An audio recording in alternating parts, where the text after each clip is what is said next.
It's great to have you with us on WKYT as our new news hour continues. Moving into a smaller home may feel like a step down, but the reality is there are a lot of benefits to downsizing to a smaller home. Jennifer Hunter with UK Extension Service is here to tell us all about it and why it's so important. Downsizing, what's the upside to it? So if we think about moving, that the average American moves over 11 times during their life. So that's a lot of in and out of different types of houses. It is. And recently we've seen somewhat of a trend of individuals being interested into moving into smaller homes. So in the 90s and the early 2000s, bigger houses. Now we're looking at smaller houses.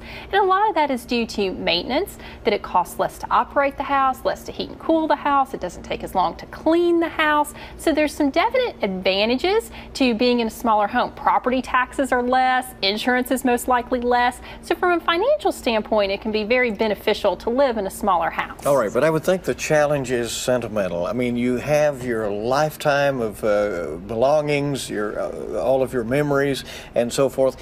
How do you, put that in a box and shove it away? Right. So we see many different generations looking at smaller homes, but baby boomers are more than any other generation looking into downsizing and moving into a smaller house. And so like you say, they're going to have accumulated a lot of belongings over time. And so it's really best to walk through this process with someone. It can be very sentimental. It can be very difficult for someone maybe that lives alone to really kind of clean everything out and figure out what to do with all the stuff. So if they have an adult child or a family friend or a spouse that can tackle one room at a time, and you want to look at what you have in there, and don't start with your favorite room. Start with the room that maybe you don't go in that much, that doesn't really have all the stuff in it that you truly love, but go in, start setting aside piles. What are you going to donate? What do you want to give to a family member? What might you be able to sell at a yard sale or a consignment shop? Divide everything into piles, have your supplies ready to go, have your boxes, have your tapes, have your markers to label things with, and just work through your house room by room. But even thinking about it, it can be very overwhelming.